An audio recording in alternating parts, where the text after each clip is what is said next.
Hi friends, ಎಲ್ರಿಗೂ ನಮಸ್ಕಾರ. ಜ್ಞಾನಗಂಗೋತ್ರಿ ಸಂಸ್ಥೆಯ ಇನ್ಕ್ವೆಸ್ಟ್ ಪ್ರಚಲಿತ ಘಟನೆಗಳ ಸರಣಿಗೆ ತಮ್ಮೆಲ್ಲರಿಗೂ ಮತ್ತೊಮ್ಮೆ ಸ್ವಾಗತ. ಇವತ್ತು ನಾವು ಸಂಚಿಕೆ ಸಂಖ್ಯೆ 1046 ಡಿಸ್ಕಸ್ ಮಾಡ್ತಾ ಇದ್ದೇವೆ. ದಿನಾಂಕ 1 ಮತ್ತು 2 ಫೆಬ್ರವರಿ 2026.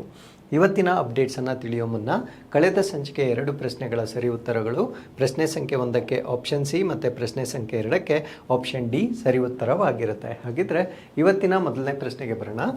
ಭಾರತವು ಯಾವಾಗ ರಾಮ್ಸಾರ್ ಸಮಾವೇಶಕ್ಕೆ ಒಪ್ಪಂದದ ರಾಷ್ಟ್ರವಾಯಿತು? India became a contracting party to Ramsar convention in. So Ramsar ಅಂತಕ್ಕಂಥದ್ದು ಪ್ರಪಂಚದಾದ್ಯಂತ ಇರ್ತಕ್ಕಂಥ ಜೋಗು ಪ್ರದೇಶಗಳನ್ನು ಸಂರಕ್ಷಣೆ ಮಾಡ್ತಕ್ಕಂಥ ಒಂದು ಸಮಾವೇಶವಾಗಿರುತ್ತೆ. ಸೊ ಈ ಒಂದು ಕನ್ವೆನ್ಷನ್ಗೆ ಭಾರತ ರಾಷ್ಟ್ರ ಸದಸ್ಯ ರಾಷ್ಟ್ರವಾಗಿದ್ದು ಯಾವಾಗ ಅನ್ನೋದು ನಮ್ಮ ಪ್ರಶ್ನೆ ಆಗಿರುತ್ತೆ. ಈ ಪ್ರಶ್ನೆಗೆ ಸರಿಯಾದ ಉತ್ತರ 1982, 1982ರಲ್ಲಿ ಭಾರತ ರಾಷ್ಟ್ರ ರಾಮ್ಸಾರ್ ಕನ್ವೆನ್ಷನ್ಗೆ ಸೇರಿಕೊಂಡಿರ್ತಕ್ಕಂಥದ್ದನ್ನು ನಾವು ನೋಡ್ಬೋದಾಗಿರುತ್ತೆ.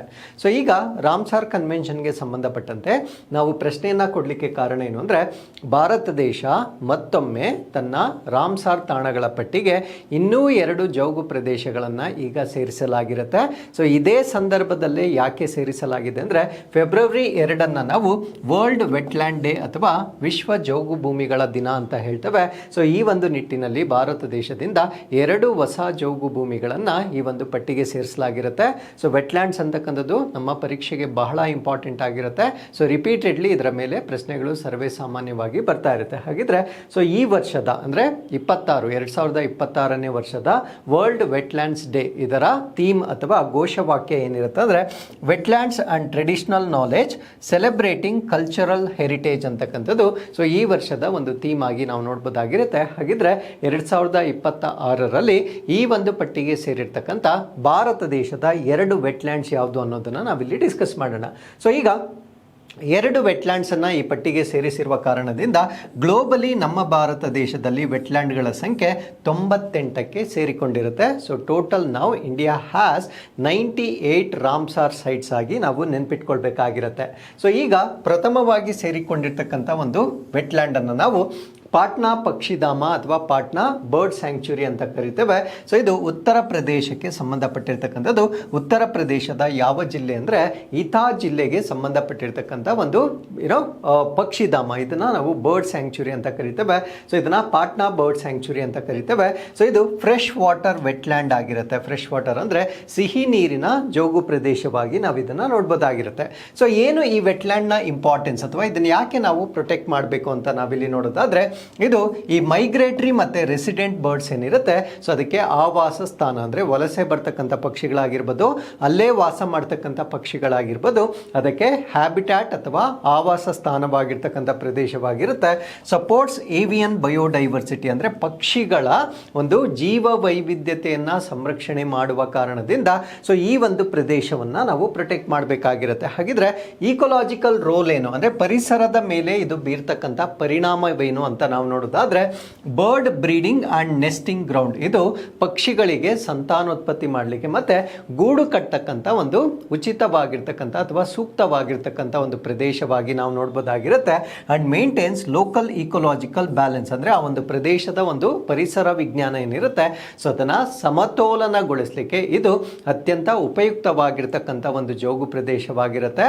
ಸೊ ಈ ನಿಟ್ಟಿನಲ್ಲಿ ಇದನ್ನು ಪ್ರೊಟೆಕ್ಟ್ ಮಾಡುವ ಉದ್ದೇಶದಿಂದ ರಾಮ್ಸಾರ್ ಕನ್ವೆನ್ಷನ್ನ ಅಡಿಯಲ್ಲಿ ನಮ್ಮ ಭಾರತ ದೇಶದಿಂದ ಈ ರಾಮ್ಸಾರ್ ಪಟ್ಟಿಗೆ ಸೇರಿರ್ತಕ್ಕಂಥ ಈ ವರ್ಷದ ಮೊದಲನೇ ತಾಣವಾಗಿರುತ್ತೆ. ಇನ್ನು 2ನೇ ತಾಣವನ್ನು ನಾವು ಚಾರ್ ದಂಡ್ ಜೋಗು ಪ್ರದೇಶ ಅಥವಾ ಚಾರ್ ದಂಡ್ ವೆಟ್ಲ್ಯಾಂಡ್ ಅಂತ ಕರಿತೇವೆ. ಸೊ ಇದಿರ್ತಕ್ಕಂಥದ್ದು ಗುಜರಾತ್ನಲ್ಲಿ ಬರ್ತಕ್ಕಂಥ ಈ ಒಂದು ಕಚ್ ಡಿಸ್ಟ್ರಿಕ್ಟ್ ಏನಿರುತ್ತೆ, ಸೊ ಕಚ್ ಜಿಲ್ಲೆಯಲ್ಲಿ ಬರ್ತಕ್ಕಂಥ ಈ ಚಾರಿ ದಂಡ್ ಜೋಗು ಪ್ರದೇಶ ಅಂತ ನಾವೇನು ಹೇಳ್ತೇವೆ, ಸೊ ಇದನ್ನು ಕೂಡ ಈಗ ಈ ಒಂದು ವೆಟ್ಲ್ಯಾಂಡ್ಗಳ ಪಟ್ಟಿಗೆ ಸೇರಿಸಲಾಗಿರುತ್ತೆ. ಸೊ ಇದು ಯಾವ ಒಂದು ಪ್ರಕಾರದ್ದು ಅಥವಾ ಯಾವ ಟೈಪ್ ಅಂದರೆ ಸೀಸನಲ್ ಸಾಲ್ಟ್ ಮಾರ್ಷ್ ಅಥವಾ ವೆಟ್ಲ್ಯಾಂಡ್ ಅಂತ ಕರೀತೀವಿ. ಅಂದರೆ ಕಾಲೋಚಿತವಾಗಿ ಇದು ಉಪ್ಪನ್ನು ಹೊಂದಿರತಕ್ಕಂಥ ಜೋಗು ಭೂಮಿಯಾಗಿರುತ್ತೆ ಅಥವಾ ಕೇವಲ ಜೋಗು ಪ್ರದೇಶವಾಗಿರುತ್ತೆ.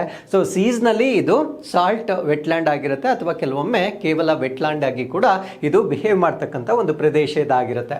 ಹಾಗಿದ್ರೆ ಇದರ ಇಂಪಾರ್ಟೆನ್ಸ್ ಏನು ಅಥವಾ ಪ್ರಾಮುಖ್ಯತೆ ಏನು ಅಂತ ನಾವು ನೋಡೋದಾದ್ರೆ it's an important stop over for migratory birds, ಅಂದರೆ ವಲಸೆ ಬರ್ತಕ್ಕಂಥ ಒಂದು ಪಕ್ಷಿಗಳೇನಿರ್ತವೆ ಸೊ ಅವುಗಳಿಗೆ ಇದು ನಿಲುಗಡೆ ಸ್ಥಾನವಾಗಿರುತ್ತೆ. ನಿಲುಗಡೆ ಅಂದರೆ so somewhere in between their journey ಏನಿರುತ್ತೆ, ಅಂದರೆ ವಲಸೆ ಅಂದರೆ ಅದು ತುಂಬ ಸಾವಿರಾರು ಕಿಲೋಮೀಟರ್ ಫ್ಲೈಟ್ ಮಾಡ್ತಕ್ಕಂಥ ಬರ್ಡ್ಸ್ ಏನಿರುತ್ತೆ ಸೊ ಮಧ್ಯದಲ್ಲಿ ವಿಶ್ರಾಂತಿ ತೆಗೆದುಕೊಳ್ಳಲು ಕೆಲವೊಂದು ಪ್ರದೇಶಗಳಲ್ಲಿ ಅವು ನಿಲ್ಲುತ್ತೆ. ಸೊ ಅದನ್ನೇ ನಾವು ಹೇಳ್ತಕ್ಕಂಥದ್ದು ಏನೋ ಸ್ಟಾಪ್ ಓವರ್ ಅಂತ ಹೇಳ್ತೇವೆ, ಅಂದರೆ ನಿಲುಗಡೆ ಪ್ರದೇಶವಾಗಿ ಇದು ಬಿಹೇವ್ ಮಾಡುತ್ತೆ. ಅದ್ರ ಜೊತೆಗೆ rich in wetland flora and fauna, ಇಲ್ಲಿ ಜೋಗು ಪ್ರದೇಶಗಳಿಗೆ ಸಂಬಂಧಪಟ್ಟಿರ್ತಕ್ಕಂಥ ವಿವಿಧ ಸಸ್ಯಗಳು ಮತ್ತು ಪ್ರಾಣಿಗಳನ್ನು ಹೊಂದಿರತಕ್ಕಂಥ ಒಂದು ಪ್ರದೇಶವಾಗಿ ನಾವು ಇದನ್ನು ನೋಡ್ಬೋದಾಗಿರುತ್ತೆ. ಹಾಗಿದ್ರೆ ಸೊ ಇದರ ಇಕೋಲಾಜಿಕಲ್ ರೋಲ್ ಏನು, ಇದು ಪರಿಸರದ ಮೇಲೆ ಯಾವ ರೀತಿಯ ಪರಿಣಾಮವನ್ನು ಬೀರುತ್ತೆ ಅಂತ ನಾವು ನೋಡೋದಾದ್ರೆ ಇದು ಡೆಸರ್ಟ್ ಇಕೋಸಿಸ್ಟಮ್ ಅನ್ನ ಇದು ಸಪೋರ್ಟ್ ಮಾಡುತ್ತೆ. ಅಂದರೆ ಮರುಭೂಮಿ ಪರಿಸರ ವ್ಯವಸ್ಥೆಯಲ್ಲಿರ್ತಕ್ಕಂಥ ಈ ಜೀವ ವೈವಿಧ್ಯತೆ ಏನಿರುತ್ತೆ ಸೊ ಅದನ್ನು ಸಪೋರ್ಟ್ ಮಾಡ್ತಕ್ಕಂಥ ಒಂದು ವೆಟ್ಲ್ಯಾಂಡ್ ಇದಾಗಿರುತ್ತೆ.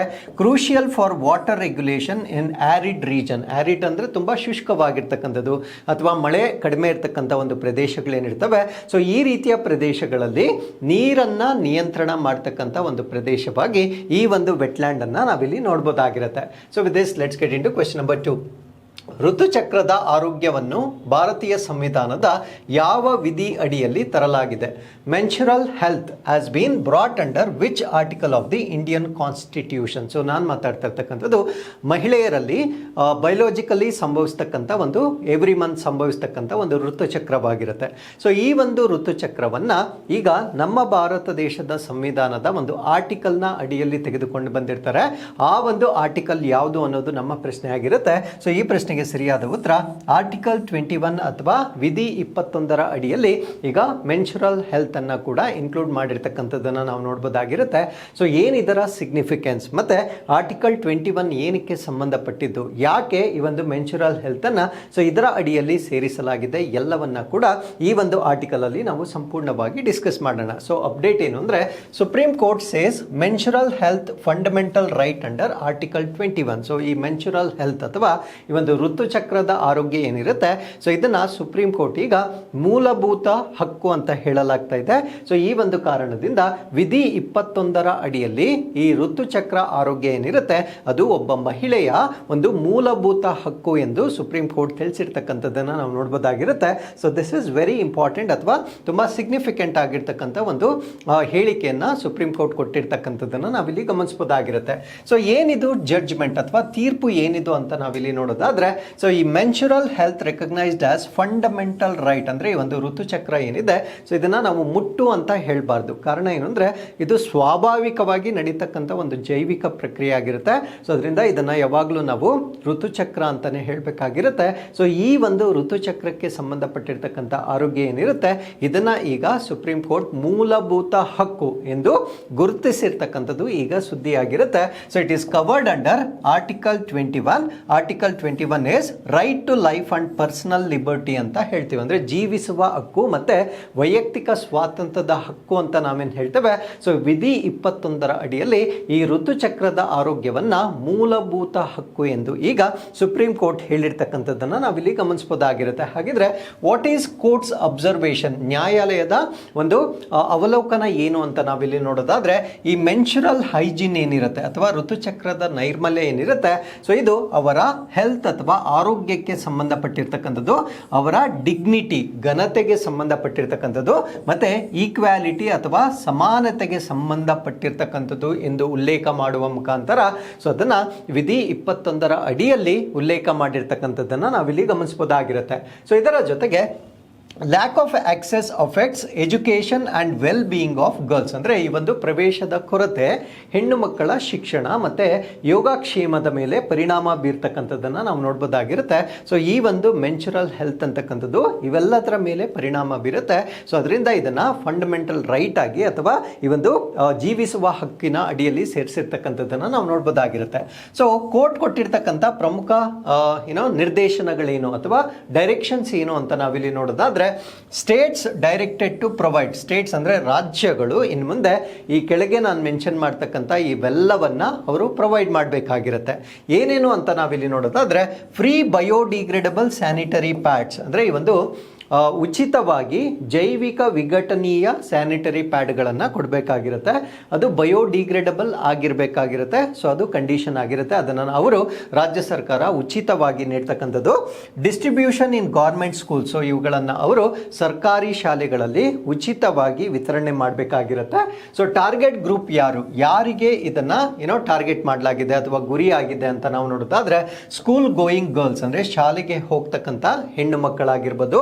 Focus on adolescents especially from disadvantaged section, ಅಂದ್ರೆ ಈ ಒಂದು ಶೋಷಿತ ವರ್ಗಕ್ಕೆ ಸಂಬಂಧಪಟ್ಟಿರ್ತಕ್ಕಂಥ ಮಹಿಳೆಯರೇನಿರ್ತಾರೆ ಅಥವಾ ಬಾಲಕಿಯರೇನಿರ್ತಾರೆ, ಸೊ ಅವರ ಮೇಲೆ ಹೆಚ್ಚಿನ ಗಮನವನ್ನ ವಹಿಸಲಿಕ್ಕೆ ಈಗ ಸುಪ್ರೀಂ ಕೋರ್ಟ್ ಹೇಳಿರ್ತಕ್ಕಂಥದ್ದನ್ನ ನಾವು ನೋಡ್ಬೋದಾಗಿರುತ್ತೆ.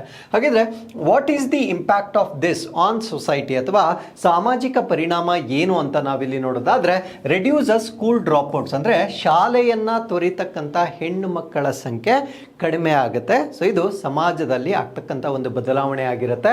ಬ್ರೇಕ್ಸ್ ಮೆನ್ಸುರಲ್ ಸ್ಟಿಗ್ಮಾ, ಅಂದ್ರೆ ಆ ಒಂದು ಋತುಚಕ್ರದ ಒಂದು ಕಳಂಕ ಅಂತ ನಾವೇನು ಕರಿತೇವೆ ಅಥವಾ ಮುಟ್ಟು ಅಂತ ನಾವೇನು ಹೇಳ್ತೇವೆ, ಸೊ ಆ ಒಂದು ಕಳಂಕವನ್ನ ಮುರಿತಕ್ಕಂಥದ್ದು ಇದರ ಒಂದು ಉದ್ದೇಶವಾಗಿರುತ್ತೆ.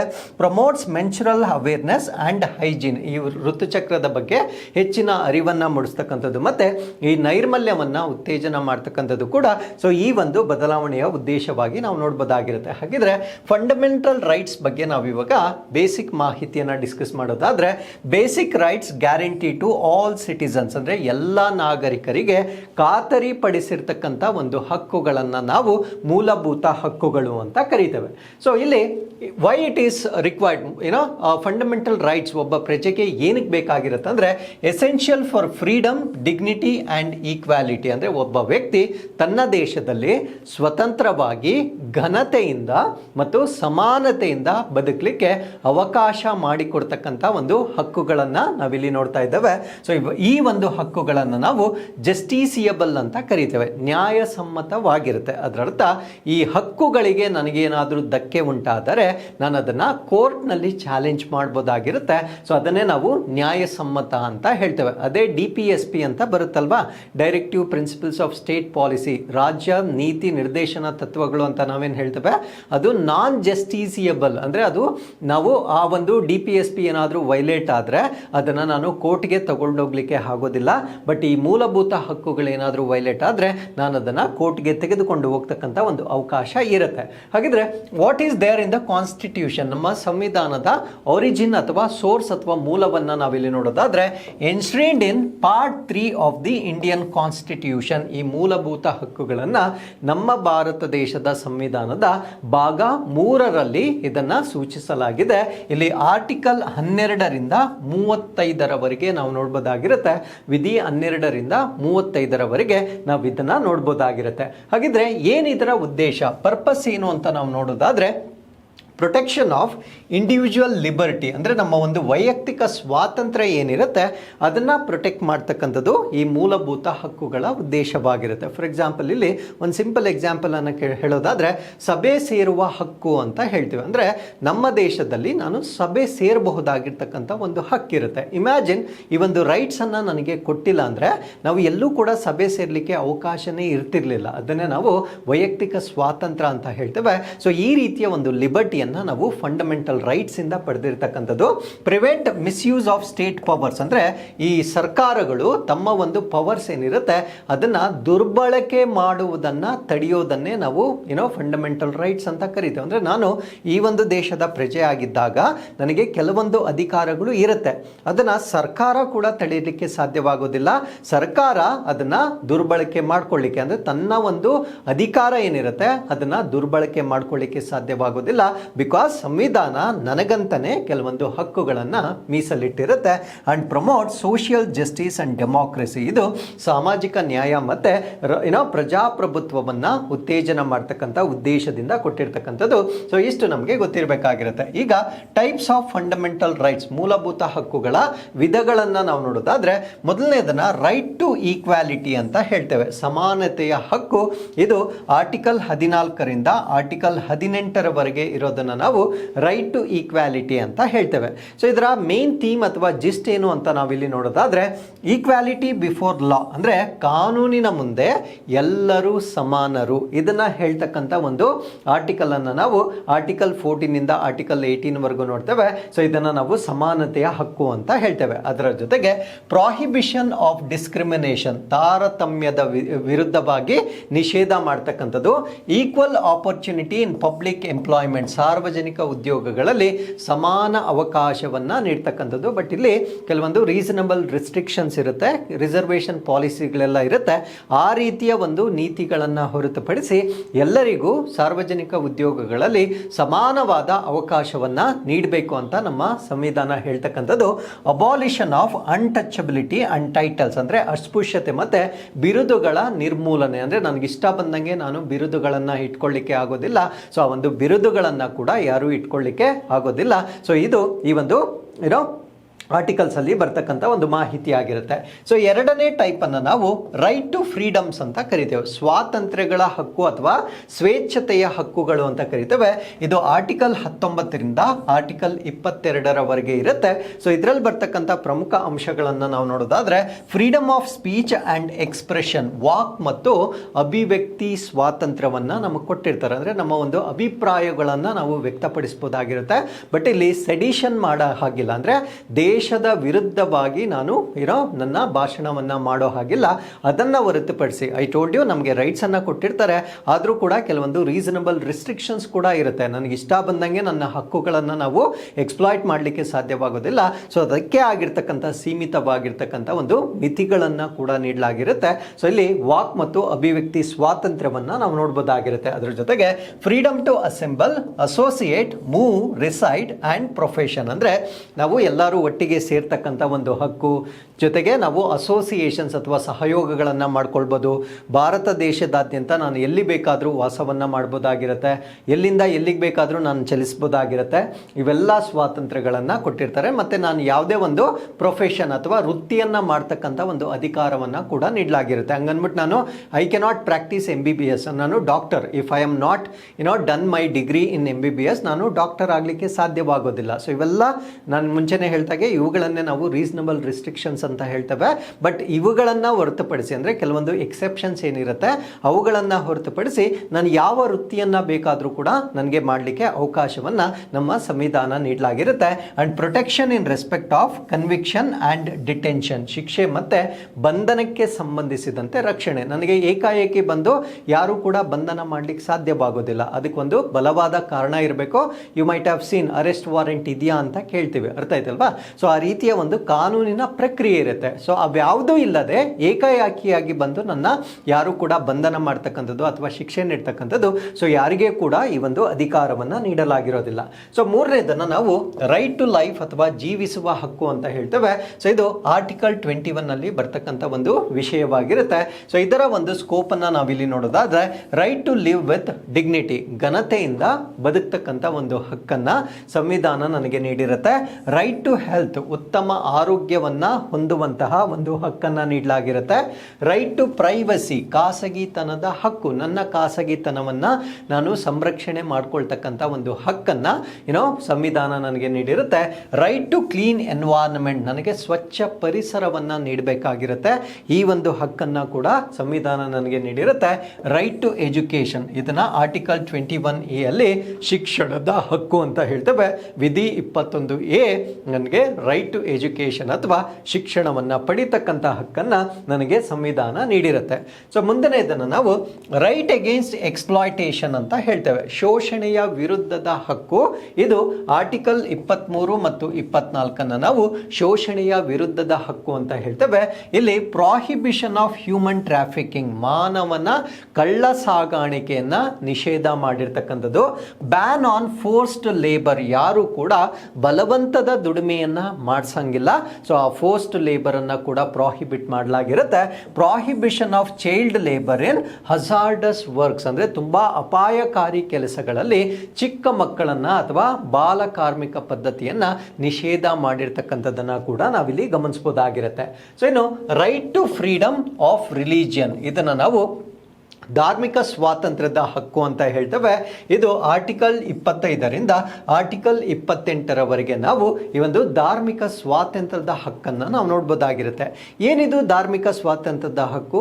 ಈ ಒಂದು ಹಕ್ಕು ನಮ್ಗೆ ಯಾಕೆ ಇಂಪಾರ್ಟೆಂಟ್ ಆಗುತ್ತೆ ಅಂದರೆ, ನಮ್ಮ ಭಾರತ ದೇಶ ಒಂದು ಸೆಕ್ಯುಲರ್ ಕಂಟ್ರಿ ಆಗಿರುತ್ತೆ, ಜಾತ್ಯತೀತ ಅನೇಕ ಧರ್ಮಗಳನ್ನು ಹೊಂದಿರತಕ್ಕಂಥ ಒಂದು ರಾಷ್ಟ್ರವಾಗಿರುತ್ತೆ. It is not one particular religious country. For example, Pakistan ಒಂದು ಮುಸ್ಲಿಂ ಕಂಟ್ರಿ ಆಗಿರುತ್ತೆ, ಅದು ಒಂದು ಪರ್ಟಿಕ್ಯುಲರ್ ಧರ್ಮಕ್ಕೆ ಸಂಬಂಧಪಟ್ಟಿರ್ತಕ್ಕಂಥ ರಾಷ್ಟ್ರ.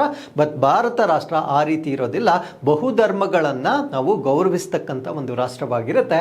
ಸೊ ಈ ನಿಟ್ಟಿನಲ್ಲಿ ಈ ಧಾರ್ಮಿಕ ಸ್ವಾತಂತ್ರ್ಯಗಳ ಹಕ್ಕು ಅಂತಕ್ಕಂಥದ್ದು ತುಂಬ ಇಂಪಾರ್ಟೆಂಟ್ ಆಗಿರ್ತಕ್ಕಂಥ ಒಂದು ಹಕ್ಕಾಗಿರುತ್ತೆ ನಮ್ಮ ಭಾರತ ದೇಶದಲ್ಲಿ. ಹಾಗಿದ್ರೆ ಇದರ ಪ್ರಕಾರ ಫ್ರೀಡಮ್ ಆಫ್ ಕಾನ್ಷಿಯನ್ಸ್ ಅಂದರೆ ಆತ್ಮಸಾಕ್ಷಿಯ ಸ್ವಾತಂತ್ರ್ಯ, ಅಂದರೆ ನಾನು ದೇವರನ್ನ ಒಂದು ಪರ್ಟಿಕ್ಯುಲರ್ ಧರ್ಮವನ್ನು ನಾನು ಫಾಲೋ ಮಾಡಲೇಬೇಕಂತ ಯಾವುದೇ ನಿಯಮಗಳಿರೋದಿಲ್ಲ, ನನ್ನ ಆತ್ಮಸಾಕ್ಷಿಯನ್ನು ನಾನು ನಂಬಬಹುದಾಗಿರುತ್ತೆ. ಫಾರ್ ಎಕ್ಸಾಂಪಲ್, ನೀವು ಕೆಲವೊಮ್ಮೆ ಕೋರ್ಟ್ಗಳಲ್ಲಿ ನೋಡಿರ್ತೀರ. ಸೊ ಅಲ್ಲಿ ನಾವು ನಮ್ಮನ್ನು ವಿಚಾರಿಸಲಿಕ್ಕೆ ಅಂತ ಮುಂಚೆ ಒಂದು ನೋಬೆಲ್ ಲಿಟ್ರೇಚರ್ಸ್ ಏನಿರುತ್ತೆ ಅದ್ರ ಮೇಲೆ ಪ್ರಮಾಣ ಮಾಡ್ತಾರೆ. ಸಪೋಸ್ ಅದ್ಯಾವುದು ಪ್ರಮಾಣ ಮಾಡಲಿಕ್ಕೆ ಇಷ್ಟ ಇಲ್ಲ ಅಂದರೆ ನಮ್ಮ ಆತ್ಮಸಾಕ್ಷಿಯ ಮೇಲೆ ನಾವು ಪ್ರಮಾಣವನ್ನು ತಗೋಬೇಕಾಗಿರುತ್ತೆ. ಸೊ ಅಷ್ಟು ಆತ್ಮಸಾಕ್ಷಿಯ ಒಂದು ಸ್ವಾತಂತ್ರ್ಯವನ್ನು ನಮ್ಮ ದೇಶ ಕೊಟ್ಟಿರುತ್ತೆ. Practice, profess and propagate religion, ಧರ್ಮವನ್ನು ನಾನು ಆಚರಣೆ ಮಾಡ್ಬೋದು, ಅದನ್ನು ಪ್ರತಿಪಾದಿಸ್ಬೋದು ಮತ್ತು ಪ್ರಚಾರ ಮಾಡ್ತಕ್ಕಂಥ ಒಂದು ಹಕ್ಕನ್ನು ಕೂಡ ಸಂವಿಧಾನ ನನಗೆ ನೀಡಿರುತ್ತೆ. Secular character of the state, so ಇದನ್ನೇ ನಾವು ಹೇಳ್ತಕ್ಕಂಥದ್ದು ಸರ್ಕಾರದ ಒಂದು ಜಾತ್ಯತೀತ ಗುಣಲಕ್ಷಣವನ್ನು ತಿಳಿಸ್ತಕ್ಕಂಥ ಒಂದು ಹಕ್ಕನ್ನು ನಾವು ಧಾರ್ಮಿಕ ಸ್ವಾತಂತ್ರ್ಯದ ಹಕ್ಕು ಅಂತ ಹೇಳ್ತೇವೆ. ಸೊ ನೆಕ್ಸ್ಟ್ ಬರುತ್ತೆ ಕಲ್ಚರಲ್ ಆ್ಯಂಡ್ ಎಜುಕೇಷನಲ್ ರೈಟ್ಸ್ ಅಂತ ಕರಿತೇವೆ, ಸಾಂಸ್ಕೃತಿಕ ಮತ್ತು ಶೈಕ್ಷಣಿಕ ಹಕ್ಕು ಅಂತ ಹೇಳ್ತೇವೆ. ಸೊ ಇದು ಆರ್ಟಿಕಲ್ 29 ಮತ್ತು 30 ನಾವು ಸಾಂಸ್ಕೃತಿಕ ಮತ್ತು ಶೈಕ್ಷಣಿಕ ಹಕ್ಕು ಅಂತ ಹೇಳ್ತೇವೆ. ಸೊ ಇದರ ಅಡಿಯಲ್ಲಿ ಏನೇನು ಬರುತ್ತೆ ಅಂದರೆ, protection of language and culture, ನನ್ನ ಭಾಷೆಯನ್ನು ಮತ್ತು ನನ್ನ ಸಂಸ್ಕೃತಿಯನ್ನು ನಾನು ಸಂರಕ್ಷಣೆ ಮಾಡಿಕೊಳ್ತಕ್ಕಂಥ ಹಕ್ಕನ್ನು ನೀಡಿರುತ್ತೆ. Minority rights to establish educational institutions, ಅಂದರೆ ಶಿಕ್ಷಣ ಸಂಸ್ಥೆಗಳನ್ನು ಸ್ಥಾಪನೆ ಮಾಡಲಿಕ್ಕೆ ಅಲ್ಪಸಂಖ್ಯಾತರಿಗೆ ಕೊಟ್ಟಿರ್ತಕ್ಕಂಥ ಹಕ್ಕುಗಳನ್ನು ನಾವಿಲ್ಲಿ ಗಮನಿಸಬಹುದಾಗಿರುತ್ತೆ. ಸೊ ನೆಕ್ಸ್ಟ್ ಬರುತ್ತೆ ರೈಟ್ ಟು ಕಾನ್ಸ್ಟಿಟ್ಯೂಷನಲ್ ರೆಮಿಡೀಸ್ ಅಂತ ಕರಿತೇವೆ, ಸಾಂವಿಧಾನಿಕ ಪರಿಹಾರದ ಹಕ್ಕುಗಳು ಅಂತ ಕರಿತೇವೆ. ಇದು ಆರ್ಟಿಕಲ್ 32 ನಾವು ರೈಟ್ ಟು ಕಾನ್ಸ್ಟಿಟ್ಯೂಷನಲ್ ರೆಮಿಡೀಸ್ ಅಂತ ಕರಿತೇವೆ. ಸೊ ಇದರ ಅಡಿಯಲ್ಲಿ ಬರ್ತಕ್ಕಂಥ ಪಾಯಿಂಟ್ಸ್ ಏನು ಅಂದರೆ, right to approach Supreme Court, so ನಾವು ಸುಪ್ರೀಂ ಕೋರ್ಟ್ಗೆ ಮೊರೆ ಹೋಗ್ಬೋದಾಗಿರುತ್ತೆ. ಸೊ ಅದನ್ನೇ ನಾವು ಕಾನ್ಸ್ಟಿಟ್ಯೂಷನಲ್ ರೆಮಿಡಿ ಅಂದರೆ ನನಗೆ ಪರಿಹಾರ ಬೇಕು, ಸೊ ಪರಿಹಾರವನ್ನು ನಾನು ಇಲ್ಲಿಂದ ಪಡಿತೇನೆ, ಸುಪ್ರೀಂ ಕೋರ್ಟ್ನ ಮೊರೆ ಹೋಗಿ ನನ್ನ ಒಂದು ಪರಿಹಾರವನ್ನು ಪಡೆಯಬಹುದಾಗಿರುತ್ತೆ. ಸೊ ಅದನ್ನೇ ನಾವು right to approach Supreme Court ಅಂತ ಹೇಳ್ತಕ್ಕಂಥದ್ದು.